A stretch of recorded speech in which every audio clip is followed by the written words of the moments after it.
warahmatullahi wabarakatuh. Saya Yoga Pramadana Nirwanto. Hari ini saya akan membahas tentang perkembangan Islam di dunia. Perkembangan Islam di dunia meliputi banyak hal. Yang akan saya bahas adalah dalam bidang ekonomi, politik, pendidikan, kesehatan, organisasi, dan kesenian. Nah, dari keenam bidang yang akan saya bahas tadi, kita awali dengan membahas bidang ekonomi. Ekonomi Islam berkembang dalam 3 tahap, yaitu pertama, tahap klasik yang diawali dengan misi kenabian Nabi Muhammad. Jadi periode ini bermulai saat Nabi Muhammad tinggal di Mekah dan memulai misi kenabiannya. Dalam periode klasik ini yang berkembang adalah ilmu-ilmu ekonomi seperti zakat, lalu pembagian upah, dan sistem perdagangan lainnya yang berlaku pada masa itu. Selanjutnya adalah periode stagnansi dan transisi. Kenapa? Karena periode ini berlangsung cukup lama, dari tahun 1500 Masehi hingga tahun 1950 Masehi. Pada periode ini, perkembangan ekonomi Islam mengalami stagnansi atau kondisi di mana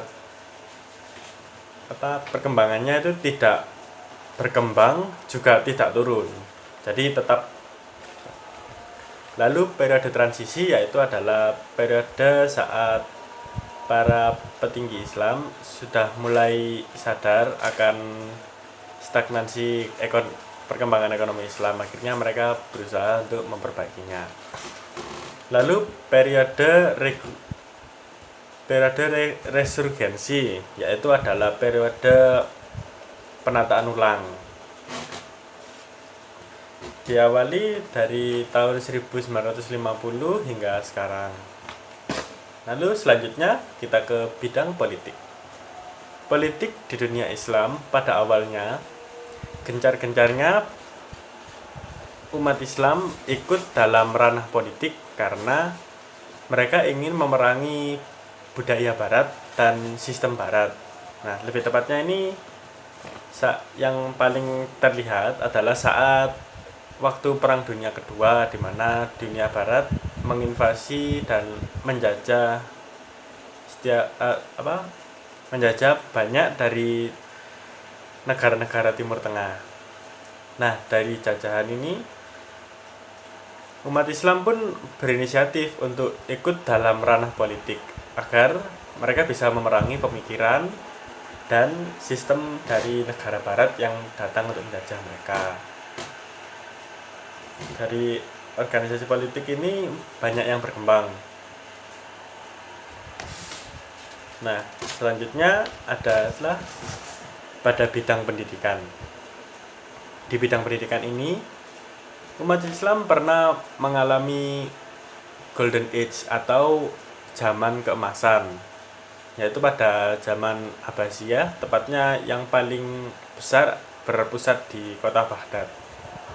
Nah, di bidang pendidikan ini awalnya Islam kan sudah tinggi di bidang pendidikan. Namun dinasti Abbasiyah pada waktu itu runtuh. Akhirnya pendidikan di dunia Islam mengalami kemunduran. Bahkan tidak banyak dari pemuda Islam yang mau meningkatkan bidang pendidikan ini. Nah, sejak pada awal abad 19 Masehi, di mana bangsa barat sudah maju-majunya, para ulama Islam berpikir dan mengembangkan bagaimana sih cara untuk berkembang di bidang pendidikan. Nah, para ulama, khususnya ulama di Mesir, mereka berinisiatif untuk mengirim beberapa pelajarnya ke negara lain, khususnya Eropa. Untuk apa? Ya pastinya untuk belajar, dan diharapkan saat mereka kembali ke negerinya, mereka mengembangkan bidang pendidikan di negerinya tersebut. Itu tadi sekilas dari bidang pendidikan. Nah, setelah itu tadi, bidang pendidikan dunia Islam sekarang berkembang sangat pesat. Khususnya ada universitas di Mesir yang bernama Al-Azhar. Itu merupakan universitas yang besar. Lalu di Indonesia juga ada banyak. Ada UINSA dan STAIN dan lain-lainnya. Pendidikan dunia Islam bukan hanya berkembang pada universitas atau perguruan tinggi lainnya, namun juga pada pendidikan seperti di pesantren, lalu dan pondok-pondok lainnya. Di Indonesia ada banyak itu. Nah, setelah perkembangan pendidikan yang begitu pesat, kita beralih ke bidang kesehatan. Nah, Islam seharusnya cukup patut bangga terhadap perkembangan di bidang kesehatan ini. Karena kenapa? Di Islam, di perkembangan bidang kesehatan sendiri, Islam memiliki satu tokoh bernama Ibnu Sina. Pasti sudah tahu semua kan? Ibnu Sina ini dijuluki sebagai bapak kesehatan dunia. Mengapa? Karena dengan kecerdasannya dan ketakwaannya, Ibnu Sina telah mengembangkan banyak sekali ilmu pengobatan untuk seluruh dunia. Jumlahnya lebih dari ribuan. Nah, Ibnu Sina sendiri merupakan seorang ilmuwan pada zaman Abbasiyah, atau lebih tepatnya pada zaman Golden Age ini ya. Ilmu kesehatan yang telah disumbangkan oleh Ibnu Sina telah dikembangkan oleh banyak ilmuwan di dunia, khususnya juga ilmuwan muslim setelah Ibnu Sina. Ada ilmu mata, ilmu kesehatan tubuh, lalu ilmu tentang penyakit-penyakit. Itu sangat besar dan sangat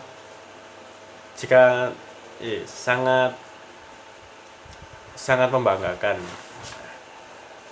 Lalu perkembangan organisasi Islam di Indonesia dan di dunia. Nah, semakin tumbuhnya masyarakat Islam di dunia dan Indonesia, tentu umat Islam perlu untuk mendirikan sebuah organisasi agar dapat menjalankan misi keislamannya. Maksudnya adalah itu tadi misi untuk menjaga masyarakat Islam agar bisa tetap berkembang dan tetap maju. Nah, organisasi Islam yang berkembang dari dulu sampai sekarang ya bertujuan untuk kepentingan masyarakat bersama, lebih tepatnya kepentingan umat Islam. Nah, contoh organisasi yang ada di dunia yang paling besar adalah OKI, Organisasi Kerjasama Islam. Itu berdiri dalam naungan PBB. Lalu yang terbesar di Indonesia adalah Nahdlatul Ulama dan Muhammadiyah. Oke, cukup segitu untuk yang bidang organisasi. Lalu untuk bidang kesenian dunia Islam sangatlah besar dan sangat banyak untuk dibahas. Nah, yang paling terkenal di mata dunia adalah seni arsitekturnya yang memiliki banyak sekali seni-seni geometris yang indah dan rupawan. Seni arsitektur Islam banyak ditemui di masjid-masjid atau bangunan-bangunan Islam. Yang paling terkenal itu ya tadi seni rupa geometrisnya yang simetris dan banyak digunakan. Bahkan seni arsitektur Islam banyak menginspirasi arsitek-arsitek terkenal di dunia. Nah, lalu ke bidang musik. Di bidang musik, khususnya pada tanah Jawa dulu, di awal-awal dan perkembangan Islam masuk ke Indonesia, bidang musik digunakan oleh sunan-sunan di Jawa untuk menarik perhatian masyarakat pribumi. Nah, mengapa musik ini menjadi hal yang penting? Karena dengan musik Islam yang lebih tepatnya rebana, musik-musik ini dapat menyesuaikan dengan kebudayaan orang-orang di Indonesia pada waktu itu. Lalu kesenian wayang. Nah, kesenian wayang ini juga sama seperti musik tadi, karena memiliki selera yang sama dengan masyarakat Indonesia, tepatnya masyarakat Nusantara. Jadi kesenian wayang ini juga jadi sebuah media dakwah oleh para sunan-sunan seperti Sunan Kalijaga, Sunan Giri, dan lain-lainnya. Nah, cukup sekian yang bisa saya jelaskan dari perkembangan Islam tadi. Pertama, ada bidang ekonomi, kedua bidang politik, ketiga pendidikan, keempat kesehatan, kelima organisasi, keenam kesenian. Nah, cukup dari sini teman-teman. Terima kasih telah mendengarkan tausiah kecil dari saya. Wassalamualaikum warahmatullahi wabarakatuh. Salam.